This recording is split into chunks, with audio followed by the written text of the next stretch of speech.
Welcome to Excel in Life. Today we are going to explore Excel from basic. If you are new to Excel or just need a refresher, you are in the right place. I am your guide to this journey and we will take one step at a time. Before we go into details, let's talk about why Excel matters. Excel is like a digital Swiss Army knife.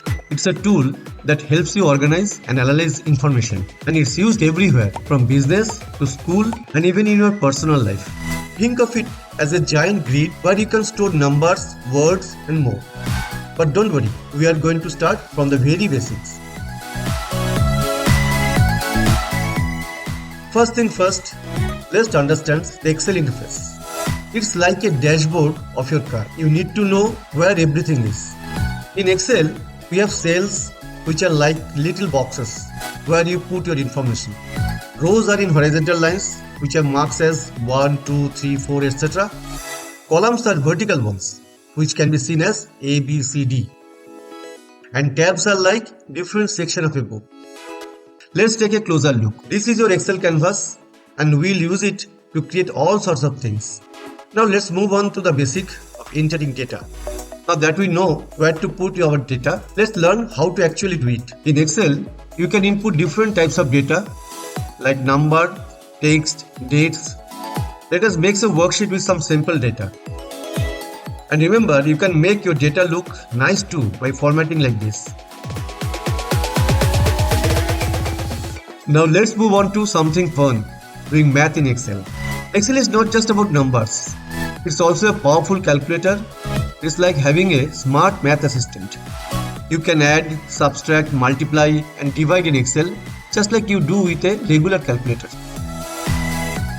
Now let's take a close look at the sum function. Instead of adding numbers one by one, you can use the sum function. You start with an equal sign, then type sum, open a parenthesis, select the range of cells you want to add, close the parenthesis and press enter. And just like that, Excel gives you the total. Now let's move on to the average function, which is like having a smart friend who tells you the middle number in a group.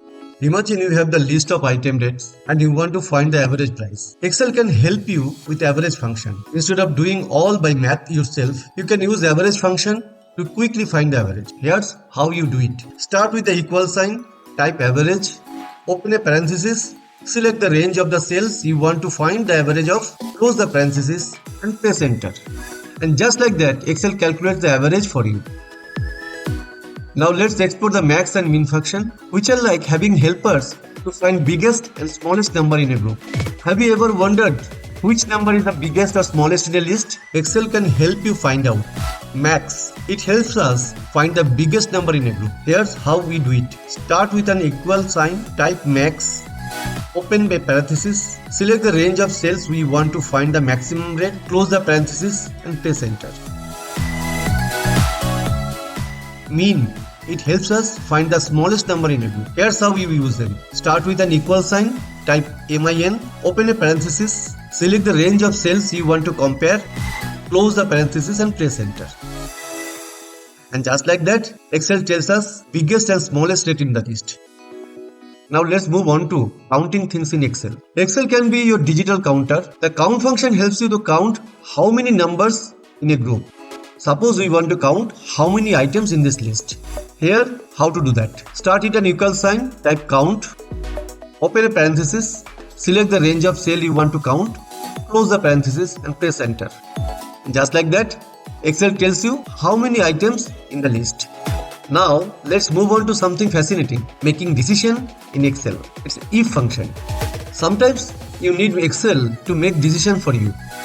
With the if function, you can tell Excel to do something if a condition is true and another thing if it's not. Here how to use it. Start with an equal sign, type if, open a parenthesis, give Excel the condition you want to check, put a comma, tells what to do if condition is true, put another comma and tell Excel what to do if the condition is false. And just like that, Excel makes decision based on your condition. Now let's dive into the finding specific information in Excel using VLOOKUP function. The VLOOKUP function is your treasure map in Excel. You tell Excel what you are looking for and it guides you right to it. Start with an equal sign, type VLOOKUP, open a parenthesis, tell Excel what you are looking for, where to find it, which column has the answer, and if you want an exact match or not. Excel helps you find what you are looking for in a sea of data.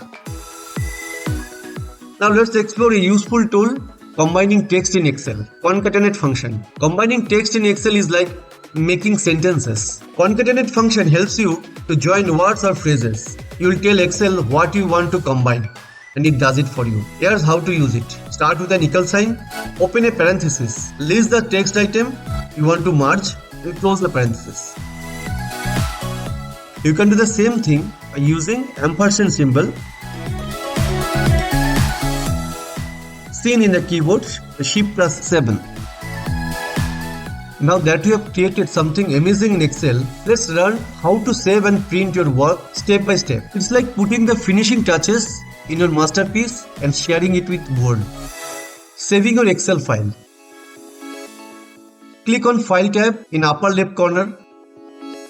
Select Save to save your file if it has already been saved before. If it is a new file, click Save As. In the Save As dialog box, choose where you want to save the file. You can select your computer or a cloud storage service like OneDrive. Give your file name that's easy to remember and click Save. Excel will confirm that your file is saved. Now your work is safe and sound. Printing your Excel file. Click on the File tab again, just like before. Select Print to open the Print Preview and setting. In the Print Preview screen, you can see how your Excel sheet will look when it's printed. You can use the arrow to flip through the pages if you have multiple sheets. If everything looks good, you can click the print button here to print your Excel sheet right away. But if you want more control, click on Page Setup at the bottom. In the Page Setup dialog box, you can adjust settings like margin, orientation, is a portrait or landscape, and paper size. When you are satisfied with the settings, click OK. Now back in the print preview, you can click Print to start printing with your customized setting. If you have multiple printers connected, make sure to select the correct printer from the list. Finally, click Print and your Excel sheet will start printing. And there you have it. You have successfully saved your Excel file and learned how to customize and print. Well, we have covered a lot today. Remember, learning Excel is like learning a language or a musical instrument. Practice makes perfect. So open Excel, try out these basics, and don't be afraid to make mistakes. That's how we will become an Excel wizard. Thank you so much for watching today's video. If you enjoy it and found it valuable, don't forget to give it a thumbs up and hit the subscribe button below. Your support means the world to us and it really helps our channel to grow. Also, if you want to stay updated with our latest content and connect with our community, be sure to follow us on Facebook. You can find us there even with more updates. And remember, your feedback is more important to us. If you have any comments, questions or suggestions for future video, please drop them in the comment section below. We love hearing from you. Thank you once again for being part of Excel in Life. We can't wait to see you in the next one. Until then, take care and stay awesome.